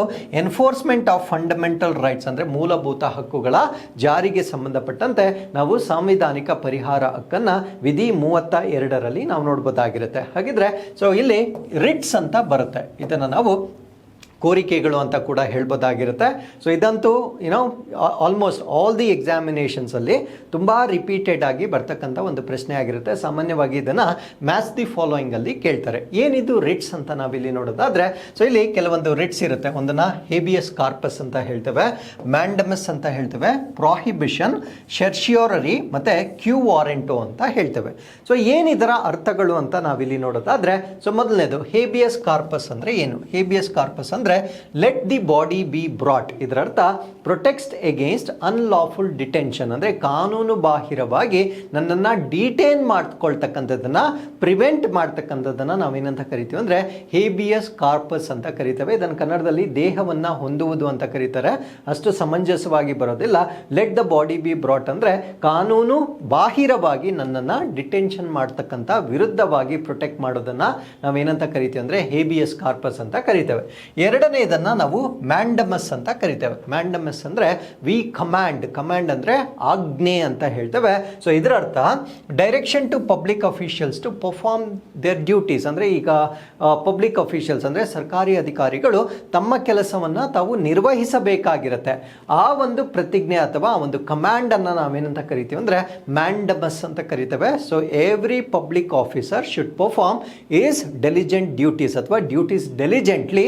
ಸೊ ಇದನ್ನು ಇದನ್ನು ನಾವೇನಂತ ಕರಿತೀವಿ ಅಂದರೆ ಮ್ಯಾಂಡಮಸ್ ಅಂತ ಕರಿತಕ್ಕಂಥದ್ದು. ನೆಕ್ಸ್ಟ್ ಬರುತ್ತೆ ಪ್ರಾಹಿಬಿಷನ್ ಅಂತ ಕರಿತೇವೆ. ಪ್ರಾಹಿಬಿಷನ್ ಅಂದರೆ ಈಗ ನ್ಯಾಯಾಲಯಗಳು ಅಥವಾ ಕೋರ್ಟ್ಗಳಿರುತ್ತೆ, ಆ ಕೋರ್ಟ್ಗಳಿಗೆ ತನ್ನದೇ ಆಗಿರ್ತಕ್ಕಂಥ ಒಂದು ಜ್ಯೂರಿಸ್ಡಿಕ್ಷನ್ ಇರುತ್ತೆ ಅಥವಾ ನ್ಯಾಯವ್ಯಾಪ್ತಿ ಇರುತ್ತೆ, ಅದರಿಂದ ಹೊರಗಡೆ ಅವರು ತೀರ್ಪನ್ನು ನೀಡಲಿಕ್ಕೆ ಸಾಧ್ಯವಾಗೋದಿಲ್ಲ. ಅದನ್ನೇ ನಾವು ಪ್ರಾಹಿಬಿಷನ್ ಅಂದರೆ ತಡೆ. ನಿಮ್ಗೆ ಎಷ್ಟು ಲಿಮಿಟ್ ಇರುತ್ತೆ ಆ ಒಂದು ಲಿಮಿಟೇಷನಲ್ಲೇ ನೀವು ತೀರ್ಪನ್ನು ನೀಡಬೇಕಾಗಿರುತ್ತೆ. ಆ ಒಂದು ಲಿಮಿಟೇಷನಿಂದ ಹೊರಗಡೆ ನೀವು ತೀರ್ಪನ್ನು ನೀಡಲಿಕ್ಕೆ ಸಾಧ್ಯವಾಗೋದಿಲ್ಲ. ಸೊ ಅದನ್ನೇ ನಾವೇನಂತ ಕರಿತೀವಿ ಅಂದರೆ ಪ್ರಾಹಿಬಿಷನ್ ಅಂತ ಕರಿತೇವೆ. ಇದು ಕೆಳ ಕೋರ್ಟ್ಗಳಿಗೆ ಅಪ್ಲೈ ಆಗ್ತಕ್ಕಂಥ ಒಂದು ರಿಟ್ ಆಗಿರುತ್ತೆ. ಸೊ ಲೋವರ್ ಕೋರ್ಟ್ಗಳಿಗೆ ಬರ್ತಕ್ಕಂಥ ಒಂದು ರಿಟ್ ಆಗಿರುತ್ತೆ. ಲೋವರ್ ಕೋರ್ಟ್ಗಳಿಗೆ ತನ್ನದೇ ಆಗಿರ್ತಕ್ಕಂಥ ಒಂದು ಜ್ಯೂರಿಸ್ಡಿಕ್ಷನ್ ಅಥವಾ ನ್ಯಾಯ ವ್ಯಾಪ್ತಿಯ ಒಂದು ಸೀಮಿತತೆಯನ್ನು ನಾವು ನೋಡ್ಬೋದಾಗಿರುತ್ತೆ. ಸೊ ನೆಕ್ಸ್ಟ್ ಬರುತ್ತೆ ಶರ್ಷಿಯೋರರಿ ಅಂತ ಕರಿತೇವೆ. ಶರ್ಷಿಯೋರರಿ ಅಂದರೆ ಟು ಬಿ ಇನ್ಫಾರ್ಮ್ಡ್ ಅಂತ ಕರಿತೇವೆ, ಅಂದರೆ ಮಾಹಿತಿಯನ್ನು ನೀಡಬೇಕಾಗಿರುತ್ತೆ. ಇದರ ಅರ್ಥ ಏನು ಅಂದರೆ quashes illegal orders of lower courts ಮತ್ತು ಟ್ರಿಬ್ಯುನಲ್ಸ್. ಅಂದರೆ ಈ ಲೋವರ್ ಕೋರ್ಟ್ಸ್ಗಳು, ನಾನು ಇದಕ್ಕಿಂತ ಮುಂಚೆ ಹೇಳಿದೆ, ತನ್ನ ವ್ಯಾಪ್ತಿಯಿಂದ ಹೊರಗಡೆ ಬಂದು ಅವರು ತೀರ್ಪುಗಳನ್ನು ಕೊಡ್ಲಿಕ್ಕೆ ಸಾಧ್ಯವಾಗೋದಿಲ್ಲ. ಅದೇ ರೀತಿ ಒಂದು ಟ್ರೈಬ್ಯುನಲ್ಸ್ ಅಥವಾ ನ್ಯಾಯಮಂಡಳಿಗಳೇನಿರ್ತವೆ, ಸೊ ಅವರು ಕೊಟ್ಟಿರ್ತಕ್ಕಂಥ ಒಂದು ಆರ್ಡರ್ಸ್ ಏನಿರುತ್ತೆ ಅದನ್ನು ನಾವು ಕ್ವಾಶ್ ಮಾಡ್ಬೋದು. ಕ್ವಾಶ್ ಅಂದರೆ ಅದನ್ನು ನಾವು ರದ್ದು ಮಾಡ್ಬೋದಾಗಿರುತ್ತೆ. ಸೊ ಅದನ್ನೇ ನಾವೇನಂತ ಕರಿತೀವಿ ಅಂದರೆ ಶರ್ಷಿಯೋರರಿ ಅಂತ ಕರಿತೇವೆ. ಸೊ ನೆಕ್ಸ್ಟ್ ಬರುತ್ತೆ ಕ್ಯೂ ವಾರೆಂಟೋ ಅಂತ ಕರಿತೇವೆ. ಕ್ಯೂ ವಾರೆಂಟೋ ಅಂದರೆ ಬೈ ವಾಟ್ ಅಥಾರಿಟಿ, ಅಂದರೆ ಯಾವ ಒಂದು ಅಧಿಕಾರದ ಮೇರೆಗೆ ನೀವು ಇದನ್ನು ಮಾಡ್ತಾ ಇದ್ದೀರಾ ಅದನ್ನು ನಾವು ಪ್ರಶ್ನೆ ಮಾಡ್ಬೋದಾಗಿರುತ್ತೆ. Questions legality of persons claim to public office, ಅಂದರೆ ಅವರ ಒಂದು ಸಾರ್ವಜನಿಕ ಒಂದು ಆಫೀಸ್ ಏನಿರುತ್ತೆ ಅದಕ್ಕೆ ಸಂಬಂಧಪಟ್ಟಂತೆ ಅವರ ಅಥಾರಿಟಿ ಎಷ್ಟಿರುತ್ತೆ ಅದನ್ನು ನಾವು ಕ್ವೆಶನ್ ಮಾಡ್ಬೋದಾಗಿರುತ್ತೆ. ಅದನ್ನು ನಾವೇನಂತ ಕರಿತೀವಿ ಅಂದರೆ ಕ್ಯೂ ವಾರೆಂಟೋ ಅಂತ ಕರಿತೇವೆ. ಸೊ ಇವೆಲ್ಲವನ್ನ ನಾವು ರಿಟ್ಸ್ ಅಂತ ಹೇಳ್ತೇವೆ. ಸೊ ಅದರಿಂದ ಡಾಕ್ಟರ್ BR ಅಂಬೇಡ್ಕರ್ ಅವರು ಈ ಆರ್ಟಿಕಲ್ 32 ಏನಿರುತ್ತೆ ಇದನ್ನ heart and soul of constitution ಅಂತ ಕರೆದಿದ್ದಾರೆ. ಅಂದರೆ ನಮ್ಮ ಒಂದು ಸಂವಿಧಾನದ ಹಾರ್ಟ್ ಮತ್ತೆ ಸೋಲ್, ಹೃದಯ ಮತ್ತು ಆತ್ಮ ಎಂದು ಇದನ್ನ ಕರೆದಿರ್ತಕ್ಕಂಥದ್ದನ್ನು ನಾವು ನೋಡ್ಬೋದಾಗಿರುತ್ತೆ. ಸೊ ಇದು ನಮ್ಮ ಪರೀಕ್ಷೆಗೆ ಬಹಳ ಬಹಳ ಇಂಪಾರ್ಟೆಂಟ್ ಆಗಿರ್ತಕ್ಕಂಥ ಅಪ್ಡೇಟ್ ಆಗಿರುತ್ತೆ. ಸೊ ಇನ್ನು ಇದರ ಫೀಚರ್ಸ್ ಅನ್ನು ನಾವು ನೋಡೋದಾದ್ರೆ, ಅಂದರೆ ಫಂಡಮೆಂಟಲ್ ರೈಟ್ಸ್ ಏನಿರುತ್ತೆ ಇದರ ವೈಶಿಷ್ಟ್ಯಗಳನ್ನು ನಾವು ನೋಡೋದಾದ್ರೆ, these are available to all citizens, ಅಂದರೆ ಎಲ್ಲ ನಾಗರಿಕರಿಗೆ ಲಭ್ಯವಿರ್ತಕ್ಕಂಥ ಹಕ್ಕುಗಳಾಗಿರ್ತವೆ. ಸಮ್ ಟು ನಾನ್ ಸಿಟಿಸನ್ಸ್, ಅಂದರೆ ಕೆಲವೊಂದು ನಾಗರಿಕರಲ್ಲದಿದ್ದರೂ ಕೂಡ ಕೆಲವೊಂದು ಹಕ್ಕುಗಳು ನಾಗರಿಕರಲ್ಲದವರಿಗೂ ಕೂಡ ನೀಡಲಾಗಿರುತ್ತೆ. ಅದೇನು ಅಂತ ನಾನು ಮುಂದೆ ಹೇಳ್ತೇನೆ. ಕೆನ್ ಹ್ಯಾವ್ ರೀಸನಬಲ್ ರಿಸ್ಟ್ರಿಕ್ಷನ್ಸ್, ಈ ಒಂದು ಹಕ್ಕುಗಳು ಆಬ್ಸಲ್ಯೂಟ್ ಆಗಿರೋದಿಲ್ಲ, ಅಂದರೆ ಪರಿಪೂರ್ಣವಾಗಿರೋದಿಲ್ಲ. ಕೆಲವೊಂದು ನಿರ್ಬಂಧಗಳನ್ನು ಕೂಡ ಈ ಒಂದು ಹಕ್ಕುಗಳ ಮೇಲೆ ಹೊಂದಿರತಕ್ಕಂಥದ್ದನ್ನು ನಾವಿಲ್ಲಿ ಗಮನಿಸಬಹುದಾಗಿರುತ್ತೆ. ಹಾಗಿದ್ರೆ ಸೊ ಸಿಟಿಸನ್ಸ್ಗೆ ಯಾವ್ಯಾವ ಹಕ್ಕುಗಳಿದೆ, ಏಲಿಯನ್ಸ್ಗೆ ಯಾವ್ಯಾವ ಹಕ್ಕುಗಳಿದೆ. ಇಲ್ಲಿ ಏಲಿಯನ್ಸ್ ಅಂತ ನಾನೇನು ಪದ ಬಳಕೆ ಮಾಡಿದ್ದೇನೆ, ಅನ್ಯ ಗ್ರಹದಿಂದ ಬಂದಿರತಕ್ಕಂಥ ಜನರಂತಲ್ಲ, ನಾನ್ ಸಿಟಿಸನ್ಸ್ ಅಂದರೆ ನಾಗರಿಕರಲ್ಲದವರಿಗೆ ಕೊಟ್ಟಿರ್ತಕ್ಕಂಥ ಹಕ್ಕುಗಳನ್ನು ನಾವು ಏಲಿಯನ್ಸ್ ಅಂತ ಕರಿತೇವೆ. ಮೊದಲು ನಾನು ಏಲಿಯನ್ಸ್ಗೆ ಯಾವ್ಯಾವ ರೈಟ್ಸ್ ಇದ್ದಾವೆ. Fundamental rights not available to aliens, ಅಂದರೆ ಈ ವಿದೇಶಿಯರಿಗೆ ಅಥವಾ ನಮ್ಮ ಭಾರತ ದೇಶದ ನಾಗರಿಕರಲ್ಲದವರಿಗೆ ಯಾವ ಹಕ್ಕುಗಳನ್ನು ಕೊಟ್ಟಿಲ್ಲ ಅದನ್ನು ನಾನು ಡಿಸ್ಕಸ್ ಮಾಡ್ತೇನೆ. ಅದಾದಮೇಲೆ ಯಾವ ಹಕ್ಕುಗಳನ್ನು ಅವರಿಗೆ ನೀಡಲಾಗಿದೆ. Fundamental rights available to all, ಅಂದರೆ ನಮಗೆ ಸಿಟಿಸನ್ಸ್ಗೆ ಎಲ್ಲ ಹಕ್ಕುಗಳು ಇದ್ದೇ ಇರುತ್ತೆ. ಕೆಲವೊಂದು ಹಕ್ಕುಗಳು ಮಾತ್ರ ಏಲಿಯನ್ಸ್ಗಿರುತ್ತೆ, ಕೆಲವೊಂದು ಇರೋದಿಲ್ಲ. ಅದರಲ್ಲಿ ಪ್ರಮುಖವಾದದ್ದು ನಮಗೆ ಗೊತ್ತಿರಬೇಕಾಗಿರುತ್ತೆ, ಯಾಕಂದರೆ ಇದೆಲ್ಲ ಎಕ್ಸಾಮಲ್ಲಿ ರಿಪೀಟೆಡ್ ಆಗಿ ಕೇಳ್ತಾ ಇರ್ತಾರೆ. ಸೊ ಆರ್ಟಿಕಲ್ 15 ಅಂತಕ್ಕಂಥದ್ದು rights against discrimination on the grounds of religion, race, caste, sex, place of birth, ಅಂದರೆ ಅವರ ಜನನದ ಪ್ರದೇಶ, ಧರ್ಮ, ರೇಸ್, ಕಾಸ್ಟ್, ಜಾತಿ, ಸೆಕ್ಸ್, ಲಿಂಗ ಇವುಗಳ ಆಧಾರದ ಮೇಲೆ ಡಿಸ್ಕ್ರಿಮಿನೇಷನ್ ಅಥವಾ ತಾರತಮ್ಯ ಮಾಡ್ತಕ್ಕಂಥ ಹಕ್ಕನ್ನು ಏಲಿಯನ್ಸ್ ಅಂದರೆ ನಾನ್ ಸಿಟಿಸನ್ಸ್ಗೆ ಕೊಟ್ಟಿರೋದಿಲ್ಲ. Article 16 right to equality of opportunity in matters of public employment, ಅಂದರೆ ಸಾರ್ವಜನಿಕ ಉದ್ಯೋಗಗಳಲ್ಲಿ ಏಲಿಯನ್ಸ್ಗೆ ಯಾವುದೇ ರೈಟ್ಸ್ ಅಥವಾ ಅಧಿಕಾರವನ್ನು ನೀಡಿರೋದಿಲ್ಲ. Article 19 freedom of speech and expression, assembly, association, movement, residence and profession, ಅಂದರೆ ನಮಗೇನು ವಾಕ್ ಸ್ವಾತಂತ್ರ್ಯವನ್ನು ಕೊಟ್ಟಿರ್ತಾರೆ ಆ ರೀತಿ ಏಲಿಯನ್ಸ್ಗೆ ಕೊಟ್ಟಿರೋದಿಲ್ಲ. ಅಸೆಂಬ್ಲ್ ಆಗ್ತಕ್ಕಂಥ ಅಧಿಕಾರವನ್ನು ಕೊಟ್ಟಿರೋದಿಲ್ಲ. ಅಸೋಸಿಯೇಷನ್ ಮಾಡ್ಕೊಳ್ತಕ್ಕಂಥದ್ದು, ಮೂವ್ಮೆಂಟ್ ಮಾಡ್ತಕ್ಕಂಥದ್ದು, ರೆಸೈಡ್ ಮಾಡ್ತಕ್ಕಂಥದ್ದು ಮತ್ತು ವೃತ್ತಿಗಳನ್ನು ಮಾಡ್ತಕ್ಕಂಥ ಸಂಪೂರ್ಣ ಅಧಿಕಾರಗಳನ್ನು ನಾನ್ ಸಿಟಿಸನ್ಸ್ಗೆ ಕೊಟ್ಟಿರೋದಿಲ್ಲ. And article 29 to 2930 culture and educational rights, ಸಾಂಸ್ಕೃತಿಕ ಮತ್ತು ಈ ಶಿಕ್ಷಣದ ಹಕ್ಕುಗಳನ್ನು ಕೂಡ ನಾಗರಿಕರಲ್ಲದವರಿಗೆ ಕೊಟ್ಟಿರೋದಿಲ್ಲ. ಹಾಗಿದ್ರೆ ಯಾರಿಗೆ ಹಕ್ಕುಗಳು, ಯಾವ್ಯಾವ ಹಕ್ಕುಗಳು ಇವರಿಗಿರುತ್ತೆ ಅಂತ ನಾವು ನೋಡೋದಾದರೆ, ಆರ್ಟಿಕಲ್ 14 ವಿಧಿ 14 ಈಕ್ವಾಲಿಟಿ ಬಿಫೋರ್ ಲಾ, ಕಾನೂನಿನ ಮುಂದೆ ಎಲ್ಲರೂ ಸಮಾನರು, and equal protection of law, ಕಾನೂನನ್ನು ಸಮಾನವಾಗಿ ರಕ್ಷಣೆ ಮಾಡ್ತಕ್ಕಂಥದ್ದು ಇದು ಇಬ್ಬರಿಗೂ ಇರ್ತಕ್ಕಂಥ ಒಂದು ಹಕ್ಕಾಗಿರುತ್ತೆ. Article 20 protection in respect of conviction for offence, ಅಂದರೆ ತಪ್ಪನ್ನ ಮಾಡಿದಾಗ ಆ ಶಿಕ್ಷೆಯ ವಿರುದ್ಧವಾಗಿ ಅವರನ್ನು ಪ್ರೊಟೆಕ್ಟ್ ಮಾಡ್ಕೊಳ್ತಕ್ಕಂಥ ಹಕ್ಕು ಅವ್ರಿಗೂ ಕೂಡ ನೀಡಲಾಗಿರುತ್ತೆ. Article 21 protection of life and personal liberty, ಜೀವನವನ್ನು ಸಂರಕ್ಷಣೆ ಮಾಡ್ಕೊಳ್ತಕ್ಕಂಥದ್ದು ಮತ್ತೆ ಪರ್ಸನಲ್ ಲಿಬರ್ಟಿ ವೈಯಕ್ತಿಕ ಸ್ವಾತಂತ್ರ್ಯವನ್ನು ಸಂರಕ್ಷಣೆ ಮಾಡ್ಕೊಳ್ತಕ್ಕಂಥ ಹಕ್ಕು. Article 22 protection against arrest and detention in certain cases, ಕೆಲವೊಂದು ಪ್ರಕರಣಗಳಲ್ಲಿ ಮಾತ್ರ ಈ ಬಂಧನ ಮತ್ತೆ ಡಿಟೆನ್ಷನ್ ಅಂದರೆ ಅವರನ್ನ ಬಂಧನಕ್ಕೆ ಒಳಗಾಗುವುದನ್ನು ಅವರು ಸಂರಕ್ಷಣೆ ಮಾಡ್ಕೊಳ್ತಕ್ಕಂಥ ಹಕ್ಕುಗಳನ್ನು ಕೆಲವೊಂದು ಪ್ರಕರಣಗಳಲ್ಲಿ ನೀಡಲಾಗಿರುತ್ತೆ. And article 21A right to education, ಶಿಕ್ಷಣದ ಹಕ್ಕನ್ನು ನಾವಿಲ್ಲಿ ನೋಡ್ಬೋದಾಗಿರುತ್ತೆ. Article 23 and 24 prohibition of human trafficking, forced labour and child labour, ಅಂದರೆ ಬಾಲ ಕಾರ್ಮಿಕತನ ಆಗಿರ್ಬೋದು, ಬಲವಂತದ ದುಡಿಮೆ ಆಗಿರ್ಬೋದು, ಮತ್ತೆ ಮಾನವನ ಕಳ್ಳ ಸಾಗಾಣಿಕೆ ಆಗಿರ್ಬೋದು, ಇದನ್ನ ಪ್ರಾಹಿಬಿಟ್ ಮಾಡ್ತಕ್ಕಂಥದ್ದು. And article 25 to 28 that is religious freedom ಅಥವಾ ಧಾರ್ಮಿಕ ಸ್ವಾತಂತ್ರ್ಯವನ್ನು ಕೂಡ. So even it is these are the rights given to everybody, ಎಲ್ಲರಿಗೂ ಇರ್ತಕ್ಕಂಥ ಒಂದು ಹಕ್ಕುಗಳಾಗಿರುತ್ತೆ. ಸೊ ಇಲ್ಲಿ no rights are available to enemy aliens, ಅಂದರೆ ನಮ್ಮ ಶತ್ರು ರಾಷ್ಟ್ರಗಳು, ಫಾರ್ ಎಕ್ಸಾಂಪಲ್ ಪಾಕಿಸ್ತಾನದ ಪ್ರಜೆಗಳಿಗೆ ಈ ಹಕ್ಕುಗಳು ಕೂಡ ಇರೋದಿಲ್ಲ. ಅರ್ಥ ಆಯ್ತಲ್ವಾ? ಓನ್ಲಿ ಫ್ರೆಂಡ್ಲಿ ನೇಷನ್ಸ್ ಯಾರಿರ್ತಾರೆ ಅವರ ಜೊತೆ ಮಾತ್ರ ನಾವು ಕೆಲವೊಂದು ಫಂಡಮೆಂಟಲ್ ರೈಟ್ಸ್ ಅನ್ನ ಅವ್ರಿಗೂ ಕೂಡ ನೀಡಿರ್ತಕ್ಕಂಥದ್ದು ನಮಗಿಲ್ಲಿ ಗೊತ್ತಿರಬೇಕಾಗಿರುತ್ತೆ. ಸೊ ಇನ್ನು some rights are suspended during emergency, ಅಂದರೆ ತುರ್ತು ಪರಿಸ್ಥಿತಿಯ ಸಮಯದಲ್ಲಿ ಕೆಲವೊಂದು ಹಕ್ಕುಗಳನ್ನು ಅಮಾನತುಗೊಳಿಸಲಾಗಿರುತ್ತೆ. ಸೊ ಯಾವುದನ್ನ ಹೊರತುಪಡಿಸಿ ಅಂದರೆ ಆರ್ಟಿಕಲ್ 20 ಮತ್ತು ಆರ್ಟಿಕಲ್ 21 ಇವೆರಡನ್ನ ಹೊರತುಪಡಿಸಿ ನಮ್ಮ ಎಮರ್ಜೆನ್ಸಿ ಟೈಮ್ಗಳಲ್ಲಿ ಎಲ್ಲ ಹಕ್ಕುಗಳನ್ನು ಕೂಡ ಮೊಟಕುಗೊಳಿಸ್ತಕ್ಕಂಥದ್ದು ಕೂಡ ನಮಗೆ ಗೊತ್ತಿರಬೇಕಾಗಿರುತ್ತೆ. ಸೊ ಏನಿದರ ಪ್ರಾಮುಖ್ಯತೆ, ಇದರ ಇಂಪಾರ್ಟೆನ್ಸ್ ಅನ್ನು ನಾವು ನೋಡೋದಾದ್ರೆ, backbone of Indian democracy, ಭಾರತ ದೇಶದ ಪ್ರಜಾಪ್ರಭುತ್ವದ ಬೆನ್ನೆಲುಬು ಅಂತ ಇದನ್ನ ಹೇಳ್ಬೋದಾಗಿರುತ್ತೆ. ಎನ್ಶೋರ್ಸ್ ರೂಲ್ ಆಫ್ ಲಾ, ಅಂದರೆ ಕಾನೂನಿನ ನಿಯಮವನ್ನು ಖಾತ್ರಿಪಡಿಸಿಕೊಳ್ತಕ್ಕಂಥದ್ದು. Protects minorities and vulnerable groups, ಅಲ್ಪಸಂಖ್ಯಾತರು ಮತ್ತು ದುರ್ಬಲ ಗುಂಪುಗಳನ್ನು ಸಂರಕ್ಷಣೆ ಮಾಡ್ತಕ್ಕಂಥದ್ದು. ಎಂಪವರ್ ಜುಡಿಷಿಯರಿ, ಅಂದರೆ ನ್ಯಾಯಾಂಗದ ಅಧಿಕಾರವನ್ನು ನೀಡ್ತಕ್ಕಂಥದ್ದನ್ನು ನಾವಿಲ್ಲಿ ಗಮನಿಸಬಹುದಾಗಿರುತ್ತೆ. So 649th birth anniversary of Sant Guru Ravidas. So ಸಂತ ಗುರು ರವಿದಾಸ್ ರವರ 649ನೇ ಜನ್ಮ ವಾರ್ಷಿಕೋತ್ಸವವನ್ನು ನಾವಿಲ್ಲಿ ಡಿಸ್ಕಸ್ ಮಾಡ್ತಾ ಇದ್ದೇವೆ. So this is 649th birth anniversary that is in 2026. So ಇವರು ರಿನೌಂಡ್ ಸೈಂಟ್, ಪೊಯೆಟ್ ಮತ್ತು ಸೋಷಿಯಲ್ ರಿಫಾರ್ಮರ್, ಖ್ಯಾತ ಸಂತ, ಕವಿ ಮತ್ತು ಸಮಾಜ ಸುಧಾರಕರು ಕೂಡ ಅವರಾಗಿರ್ತಾರೆ. Prominent figure of the Bhakti movement, ಈ ಭಕ್ತಿ ಚಳುವಳಿಯ ಪ್ರಮುಖ ವ್ಯಕ್ತಿ ಕೂಡ ಇವರಾಗಿರ್ತಾರೆ. Priest devotion, equality and social harmony, ಭಕ್ತಿ, ಸಮಾನತೆ ಮತ್ತು ಸಾಮಾಜಿಕ ಸಾಮರಸ್ಯವನ್ನು ಬೋಧನೆ ಮಾಡಿರ್ತಕ್ಕಂಥ ವ್ಯಕ್ತಿ ಇವರಾಗಿರ್ತಾರೆ. ಸೊ ಇವರ ಒಂದು ಜನನವನ್ನು ನಾವು ನೋಡೋದಾದ್ರೆ, ಬಾರ್ನ್ ಇನ್ ವಾರಣಾಸಿ, ಉತ್ತರ ಪ್ರದೇಶದ ವಾರಣಾಸಿಯಲ್ಲಿ ಇವರ ಜನನ ಆಗುತ್ತೆ. ಬರ್ತ್ ಆನಿವರ್ಸರಿ ಸೆಲೆಬ್ರೇಟೆಡ್ ಆನ್ ಮಾಘ ಪೂರ್ಣಿಮಾ ದಿನದಂದು ಇವರ ಜನ್ಮ ದಿನಾಚರಣೆಯನ್ನು ಆಚರಣೆ ಮಾಡಲಾಗುತ್ತೆ. ಸೊ ಇವರ ಪ್ರಮುಖ ಪ್ರೀಚರ್ಸ್ ಅಥವಾ ಬೋಧನೆಗಳೇನು ಅಂತ ನಾವು ನೋಡೋದಾದ್ರೆ, equality of all human beings, ಅಂದರೆ ಎಲ್ಲ ಮಾನವರು ಸಮಾನರು ಅಂತ ಹೇಳ್ತಕ್ಕಂಥದ್ದು. ರಿಜೆಕ್ಷನ್ ಆಫ್ ಕ್ಯಾಸ್ಟ್ ಡಿಸ್ಕ್ರಿಮಿನೇಷನ್, ಜಾತಿಯ ಆಧಾರದ ಮೇಲೆ ತಾರತಮ್ಯ ಮಾಡ್ತಕ್ಕಂಥದ್ದನ್ನು ಇವರು ತಿರಸ್ಕಾರ ಮಾಡ್ತಾರೆ. ಅದ್ರ ಜೊತೆಗೆ emphasises on inner purity over rituals, ಅಂದರೆ ಕೇವಲ ನಾವು ಆಚರಣೆಗಳನ್ನು ಮಾಡುವುದರ ಬದಲಾಗಿ ಆಂತರಿಕ ಶುದ್ಧತೆ ಅದು ಬಹಳ ಪ್ರಮುಖವಾಗುತ್ತೆ ಅಂತ ಹೇಳ್ತಕ್ಕಂಥದ್ದು. Message of love, compassion and unity, ಪ್ರೀತಿ, ಸಹಾನುಭೂತಿ ಮತ್ತು ಏಕತೆಯ ಸಂದೇಶವನ್ನು ಕೂಡ ಇವರ ಬೋಧನೆಗಳಲ್ಲಿ ನಾವು ನೋಡ್ಬೋದಾಗಿರುತ್ತೆ. ಇನ್ನು ಫಿಲಾಸಫಿ ಅಥವಾ ಇವರ ತತ್ವಶಾಸ್ತ್ರದ ಬಗ್ಗೆ ನಾವು ಅರ್ಥ ಮಾಡ್ಕೊಳ್ಳೋದಾದ್ರೆ, belief in oneness of God, ಅಂದರೆ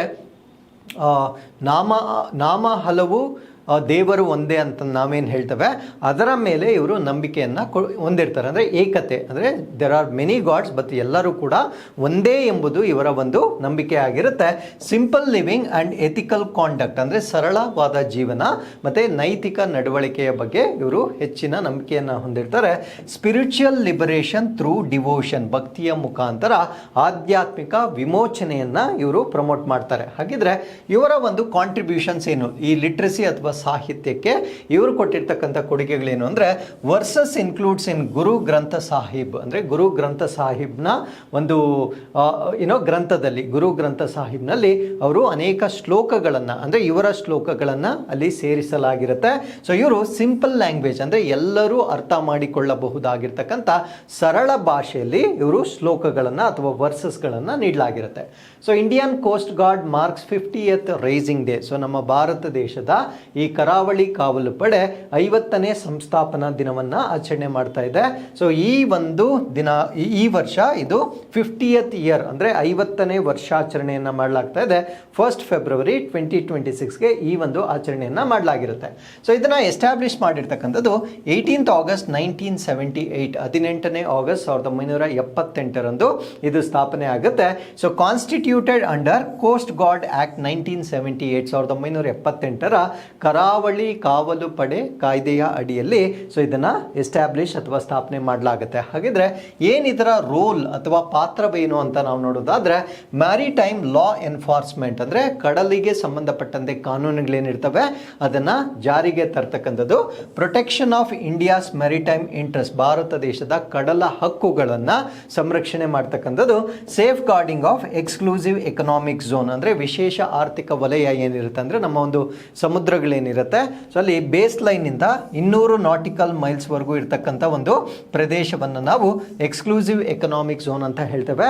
ಅಲ್ಲಿರ್ತಕ್ಕಂಥ ಎಲ್ಲ ಸಂಪನ್ಮೂಲಗಳನ್ನು ನಾವು ಬಳಸಿಕೊಳ್ಳಬಹುದಾಗಿರುತ್ತೆ. ಸೊ ಈ ಒಂದು ಪ್ರದೇಶವನ್ನು ಪ್ರೊಟೆಕ್ಟ್ ಮಾಡ್ತಕ್ಕಂಥದ್ದು ಕೂಡ ಇವರ ಜವಾಬ್ದಾರಿಯಾಗಿರುತ್ತೆ. ಸೊ ಇನ್ನು ಇವರ ಸಿಗ್ನಿಫಿಕೆನ್ಸ್ ಏನು, ಕಾರ್ಯಾಚರಣೆಯ ಮಹತ್ವ ಏನು ಅಂತ ನಾವು ನೋಡೋದಾದ್ರೆ, first responder in maritime emergencies, ಅಂದರೆ ಕಡಲಿಗೆ ಸಂಬಂಧಪಟ್ಟಂತೆ ಏನಾದರೂ ತುರ್ತು ಪರಿಸ್ಥಿತಿ ಉಂಟಾದಲ್ಲಿ ಮೊದಲು ಪ್ರತಿಕ್ರಿಯೆ ನೀಡ್ತಕ್ಕಂಥವರು ಇವರಾಗಿರ್ತಾರೆ. Plays crucial role in blue economy, ನೀಲಿ ಆರ್ಥಿಕತೆಯಲ್ಲಿ, ಅಂದರೆ ಆ ಒಂದು ಎಕ್ಸ್ಕ್ಲೂಸಿವ್ ಎಕನಾಮಿಕ್ ಝೋನಿಂದ ಬರ್ತಕ್ಕಂಥ ಒಂದು ಸಂಪನ್ಮೂಲಗಳಿಂದ ದೇಶಕ್ಕೆ ಸಾಕಷ್ಟು ಹಣ ಗಳಿಕೆ ಆಗುತ್ತೆ, ಅದನ್ನು ನಾವು ಬ್ಲೂ ಎಕಾನಮಿ ಅಂತ ಹೇಳ್ತೇವೆ, ಅದನ್ನು ಸಂರಕ್ಷಣೆ ಮಾಡ್ತಕ್ಕಂಥದ್ದು. And supports navy in maritime security, ಅಂದರೆ ಕಡಲ ಭದ್ರತೆಯಲ್ಲಿ ನೌಕಾಪಡೆಗೆ ಬೆಂಬಲವನ್ನು ನೀಡ್ತಕ್ಕಂಥದ್ದು ಕೂಡ ಇವರ ಒಂದು ಕಾರ್ಯಾಚರಣೆ ಆಗಿರುತ್ತೆ. So Carlos Alcaraz youngest career grand slam winner ಆಗಿರ್ತಾರೆ, ಅಂದರೆ ಇವರು ಅತ್ಯಂತ ಕಿರಿಯ ವೃತ್ತಿ ಜೀವನದ ಗ್ರ್ಯಾಂಡ್ ಸ್ಲಾಮ್ ಅನ್ನು ಇವರು ಗೆದ್ದಿರ್ತಾರೆ. ಏನಿದು ಕೆರಿಯರ್ ಗ್ರ್ಯಾಂಡ್ ಸ್ಲಾಮ್ ಅಂದರೆ ಎಲ್ಲವನ್ನ ಕೂಡ ಈ ಒಂದು ಆರ್ಟಿಕಲಲ್ಲಿ ನಾನು ಡಿಸ್ಕಸ್ ಮಾಡ್ತೇನೆ. ಸೊ ಇವರು ಕೇವಲ 22 ವರ್ಷ 272 ದಿನ ಅವರ ವಯಸ್ಸಾಗಿದ್ದಾಗ ಇವರು ಕೆರಿಯರ್ ಗ್ರ್ಯಾಂಡ್ ಸ್ಲಾಮ್ ಅನ್ನು ಗೆದ್ದಿರ್ತಾರೆ. ಏನಿದು ಕೆರಿಯರ್ ಗ್ರ್ಯಾಂಡ್ ಸ್ಲಾಮ್ ಅನ್ನೋದನ್ನು ನಾವಿಲ್ಲಿ ಡಿಸ್ಕಸ್ ಮಾಡೋಣ. ಸೊ ಇವರು ನೋವಾಕ್ ಜೊಕೋವಿಕ್ ಅನ್ನು ಸೋಲಿಸುವ ಮುಖಾಂತರ ಅವರು ಗ್ರ್ಯಾಂಡ್ ಸ್ಲಾಮ್ ಫೈನಲನ್ನು ಗೆದ್ದಿರ್ತಾರೆ. So historic milestone in men's tennis, ಅಂದರೆ ಪುರುಷರ ಈ ಒಂದು ಟೆನ್ನಿಸ್ನಲ್ಲಿ ಒಂದು ಐತಿಹಾಸಿಕ ಮೈಲಿಗಲ್ಲನ್ನು ಅವರು ಸಾಧಿಸಿರ್ತಾರೆ. ಏನು ಇವರ ಅಚೀವ್ಮೆಂಟ್ ಅಂತ ನಾವು ನೋಡೋದಾದ್ರೆ, ಕೆರಿಯರ್ ಗ್ರ್ಯಾಂಡ್ ಸ್ಲಾಮ್ ಅಂತ ಕರಿತೇವೆ. ಕೆರಿಯರ್ ಗ್ರ್ಯಾಂಡ್ ಸ್ಲಾಮ್ ಅಂದರೆ ಈ ಒಂದು ಟೆನ್ನಿಸ್ ಟೂರ್ನಮೆಂಟ್ಸ್ ಏನಿರುತ್ತೆ ಅದರಲ್ಲಿ 4 ಪ್ರಮುಖ ಪಂದ್ಯಾವಳಿಗಳಿರುತ್ತೆ. ಒಂದನ್ನು Australian open, French open, Wimbledon open and US open ಅಂತ ಕರಿತೇವೆ. ಸೊ ಇವೆಲ್ಲವನ್ನ ತನ್ನ ವೃತ್ತಿ ಜೀವನದಲ್ಲಿ ಒಮ್ಮೆಯಾದರೂ ಗೆದ್ದರೆ ಅದನ್ನು ನಾವೇನಂತ ಕರಿತೇವೆ ಅಂದರೆ ಕೆರಿಯರ್ ಗ್ರ್ಯಾಂಡ್ ಸ್ಲಾಮ್ ಅಂತ ಕರಿತೇವೆ. ಬರೀ ಗ್ರ್ಯಾಂಡ್ ಸ್ಲಾಮ್ ಅಂತ ಹೇಳಿದಾಗ ಒಂದೇ ಕ್ಯಾಲೆಂಡರ್ ಇಯರಲ್ಲಿ ಎಲ್ಲ 4 ಗೆದ್ದಿರಬೇಕಾಗಿರುತ್ತೆ. ಬಟ್ ಇವರು ಒಂದೇ ಕ್ಯಾಲೆಂಡರ್ ಇಯರಲ್ಲಿ ಗೆದ್ದಿರೋದಿಲ್ಲ, ಬೇರೆ ಬೇರೆ ವರ್ಷಗಳಲ್ಲಿ ಈ ಎಲ್ಲ ಟೂರ್ನಮೆಂಟ್ಸನ್ನು ಗೆದ್ದಿರುವ ಕಾರಣದಿಂದ ಇವರನ್ನು ನಾವು ಕೆರಿಯರ್ ಗ್ರ್ಯಾಂಡ್ ಸ್ಲಾಮನ್ನು ವಿಜೇತ ಅಂತ ಹೇಳ್ಬೋದಾಗಿರುತ್ತೆ. ಈ ರೀತಿಯಾಗಿ ಎಲ್ಲ 4ರಲ್ಲೂ ಪದಕಗಳನ್ನು ಗಳಿಸಿರ್ತಕ್ಕಂಥ ಅತ್ಯಂತ ಕಿರಿಯ ವ್ಯಕ್ತಿಯಾಗಿ ನಾವು ಈ ಒಂದು ಆಟಗಾರನನ್ನು ನೋಡ್ಬೋದಾಗಿರುತ್ತೆ. ಸೊ ಏನಿವರ ದಾಖಲೆ ಅಥವಾ ರೆಕಾರ್ಡನ್ನು ನಾವು ನೋಡೋದಾದ್ರೆ, youngest male player to achieve career grand slam, ವೃತ್ತಿ ಜೀವನದ ಗ್ರ್ಯಾಂಡ್ ಸ್ಲಾಮ್ ಅನ್ನ ಸಾಧಿಸಿರ್ತಕ್ಕಂಥ ಅತ್ಯಂತ ಕಿರಿಯ ಆಟಗಾರರಾಗಿರ್ತಾರೆ. 22 ವರ್ಷ 8 ತಿಂಗಳು 27 ದಿನಗಳಲ್ಲಿ ಈ ಒಂದು ಸಾಧನೆಯನ್ನು ಮಾಡಿರ್ತಕ್ಕಂಥ ಕಿರಿಯ ಆಟಗಾರ ಆಗಿರ್ತಾರೆ. ಹಾಗಿದ್ರೆ ಏನಿದು ಗ್ರ್ಯಾಂಡ್ ಸ್ಲಾಮ್ ಅಂತ ನಾವಿಲ್ಲಿ ನೋಡೋದಾದ್ರೆ, ಸೊ ನಾನು 4 ಆಲ್ರೆಡಿ ಹೇಳಿದ್ದೇನೆ. ಸೊ ಇಲ್ಲಿ ಕೋರ್ಟ್ಗಳನ್ನು ಮೆನ್ಷನ್ ಮಾಡಿದ್ದೇನೆ. ಆಸ್ಟ್ರೇಲಿಯಾ ಓಪನ್ ಅನ್ನ ಹಾರ್ಡ್ ಕೋರ್ಟ್ ಅಥವಾ ಗಟ್ಟಿಯಾದ ಒಂದು ಹಾಸಿಗೆಯ ಮೇಲೆ ಅಥವಾ ಕೋರ್ಟ್ನಲ್ಲಿ ಆಡ್ತಕ್ಕಂಥದ್ದು. ಫ್ರೆಂಚ್ ಓಪನ್ ಅನ್ನ ಕ್ಲೇ ಅಥವಾ ಮಣ್ಣಿನ ಕೋರ್ಟ್ನಲ್ಲಿ ಆಡ್ತಕ್ಕಂಥದ್ದು. ವಿಂಬಲ್ಡನ್ ಗ್ರಾಸ್ ಕೋರ್ಟ್ ಅಥವಾ ಹುಲ್ಲಿನ ಅಥವಾ ಹುಲ್ಲು ಹಾಸಿನ ಕೋರ್ಟ್ನಲ್ಲಿ ನಡೆಸ್ತಾರೆ. US ಓಪನ್ ಅನ್ನ ಕೂಡ ಹಾರ್ಡ್ ಕೋರ್ಟ್ನಲ್ಲಿ ನಡೆಸ್ತಕ್ಕಂಥ ಒಂದು ಟೂರ್ನಮೆಂಟ್ ಇದಾಗಿರುತ್ತೆ. ಸೊ ಹಾಗಿದ್ರೆ ಗ್ರ್ಯಾಂಡ್ ಸ್ಲಾಮ್ ಅಲ್ಲಿ ಬರ್ತಕ್ಕಂಥ ಟೈಪ್ಸ್ ಅನ್ನ ನಾವು ಮೊದಲನೇದನ್ನ ನಾವು ಕೆರಿಯರ್ ಗ್ರ್ಯಾಂಡ್ ಸ್ಲಾಮ್ ಅಂತ ಕರಿತೇವೆ. ಕೆರಿಯರ್ ಗ್ರ್ಯಾಂಡ್ ಸ್ಲಾಮ್ ಅಂದ್ರೆ ನಿಮ್ಗೆ ಆಲ್ರೆಡಿ ಗೊತ್ತಾಗಿದೆ, ಎಲ್ಲಾ 4 ಟೂರ್ನಮೆಂಟ್ಸ್ ಅನ್ನ ತನ್ನ ಕೆರಿಯರ್ ಥ್ರೂಔಟ್ ಈಸ್ ಕೆರಿಯರ್ ಅಥವಾ ತನ್ನ ವೃತ್ತಿ ಜೀವನದಲ್ಲಿ ಎಲ್ಲ 4 ವಿಜೇತರಾದರೆ ವೃತ್ತಿ ಜೀವನದ ಗ್ರ್ಯಾಂಡ್ ಸ್ಲ್ಯಾಮ್ ಅಂತ ಕರಿತೇವೆ. ಇನ್ನೊಂದು ಕ್ಯಾಲೆಂಡರ್ ಗ್ರ್ಯಾಂಡ್ ಸ್ಲ್ಯಾಮ್ ಅಂತ ಕರಿತೇವೆ. ಕ್ಯಾಲೆಂಡರ್ ಅಂದರೆ ಈ 4 ಒಂದೇ ವರ್ಷದಲ್ಲಿ ಗೆದ್ದಿರಬೇಕು, ಅವಾಗ ಮಾತ್ರ ಅದನ್ನು ನಾವು ಕ್ಯಾಲೆಂಡರ್ ಗ್ರ್ಯಾಂಡ್ ಸ್ಲ್ಯಾಮ್ ಅಂತ ಹೇಳ್ತೇವೆ. ಇನ್ನೊಂದು ಗೋಲ್ಡನ್ ಗ್ರ್ಯಾಂಡ್ ಸ್ಲ್ಯಾಮ್ ಅಂತ ಬರುತ್ತೆ. ಗೋಲ್ಡನ್ ಗ್ರ್ಯಾಂಡ್ ಸ್ಲ್ಯಾಮ್ ಅಂದರೆ ಎಲ್ಲ 4 ಗೆಲ್ಲುವುದರ ಜೊತೆಗೆ ಒಲಿಂಪಿಕ್ಸಲ್ಲೂ ಕೂಡ ಅವರು ಗೋಲ್ಡನ್ನು ಗೆದ್ದಿರಬೇಕು, ಅವಾಗ ಮಾತ್ರ ಅವರನ್ನು ನಾವು ಗೋಲ್ಡನ್ ಗ್ರ್ಯಾಂಡ್ ಸ್ಲ್ಯಾಮ್ ಅಂತ ಕರಿತೇವೆ. ಹಾಗಿದ್ರೆ ಸೊ ಈ ಒಂದು ಕ್ಯಾಲೆಂಡರ್ ಗ್ರ್ಯಾಂಡ್ ಸ್ಲ್ಯಾಮನ್ನು, ಕ್ಯಾಲೆಂಡರ್ ಗೋಲ್ಡನ್ ಸ್ಲ್ಯಾಮನ್ನು ಅಚೀವ್ ಮಾಡಿರ್ತಕ್ಕಂಥವ್ರು ಯಾರು ಅಂದರೆ Steffi Graf of Germany was the first to achieve this feat in singles tennis. ಅಂದರೆ ಸಿಂಗಲ್ಸ್ ಟೆನ್ನಿಸ್ನಲ್ಲಿ ಈ ಒಂದು ಗೋಲ್ಡನ್ ಗ್ರ್ಯಾಂಡ್ ಸ್ಲ್ಯಾಮನ್ನು ಅಥವಾ ಕ್ಯಾಲೆಂಡರ್ ಗೋಲ್ಡನ್ ಸ್ಲ್ಯಾಮನ್ನು ಅಚೀವ್ ಮಾಡಿರ್ತಕ್ಕಂಥ ಮೊದಲ ಆಟಗಾರರು ಸ್ಟೆಫಿ ಗ್ರಾಫ್ ಆಗಿರ್ತಾರೆ. She is also the only player to have completed golden slam in a single year. ಅಂದರೆ ಒಂದೇ ಕ್ಯಾಲೆಂಡರ್ ವರ್ಷದಲ್ಲಿ ಗೋಲ್ಡನ್ ಸ್ಲ್ಯಾಮನ್ನು ಕಂಪ್ಲೀಟ್ ಮಾಡಿರ್ತಕ್ಕಂಥ ಏಕೈಕ ಆಟಗಾರರಾಗಿ ನಾವು ಇವರನ್ನು ನೋಡ್ಬೋದಾಗಿರುತ್ತೆ. So her achievement of winning all 5 tournaments in 1988, ಎಲ್ಲ 4 ಪ್ಲಸ್ ಒಲಿಂಪಿಕ್ಸ್, ಈ 5 ಒಂದೇ ವರ್ಷ ಅಂದರೆ 1988ರಲ್ಲಿ ಎಲ್ಲ 5 ಪದಕಗಳನ್ನು ಒಂದೇ ಕ್ಯಾಲೆಂಡರ್ ವರ್ಷದಲ್ಲಿ ವಿನ್ ಆಗಿರ್ತಕ್ಕಂಥ ಆಟಗಾರರಾಗಿ ನಾವು ಇವರನ್ನು ನೋಡ್ಬೋದಾಗಿರುತ್ತೆ. So Kazakhstan's Elena Rybakina wins Australian Open. So ಈ ಒಂದು ಆಸ್ಟ್ರೇಲಿಯನ್ ಓಪನಲ್ಲಿ ಕಜಕಿಸ್ತಾನದ ಎಲೆನಾ ರೈಬಾಕಿನಾ ಅವರು ವಿಜೇತರಾಗಿರ್ತಾರೆ. ಸೊ ಈ ಒಂದು ಟೆನ್ನಿಸ್ ಟೂರ್ನಮೆಂಟ್ಸ್ ಪರೀಕ್ಷೆಗೆ ಬಹಳ ಇಂಪಾರ್ಟೆಂಟ್ ಆಗುತ್ತೆ. ಸೊ ವಿನ್ನರ್ ಬಂದು ಎಲೆನಾ ರೈಬಾಕಿನಾ ಅಂತ ಹೇಳ್ತೇವೆ. ಇವರು ಕಜಕಸ್ತಾನ್ ರಾಷ್ಟ್ರಕ್ಕೆ ಸಂಬಂಧಪಟ್ಟಿರ್ತಕ್ಕಂಥವ್ರು. ಸೊ ಇವರ ಜೊತೆಯಲ್ಲಿ ರನ್ನರ್ ಅಪ್ ಅಂದರೆ ಸೋತಿರ್ತಕ್ಕಂಥವ್ರು ಅರೀನಾ ಸಬಲೆಂಕಾ. ಸೊ ಇವರು world's number 1 at the time, ಅಂದರೆ ಈ ಟೂರ್ನಮೆಂಟ್ ನಡೆಯುವಾಗ ಇವರು ವರ್ಲ್ಡ್ಸ್ ನಂಬರ್ 1 ಆಗಿರ್ತಾರೆ.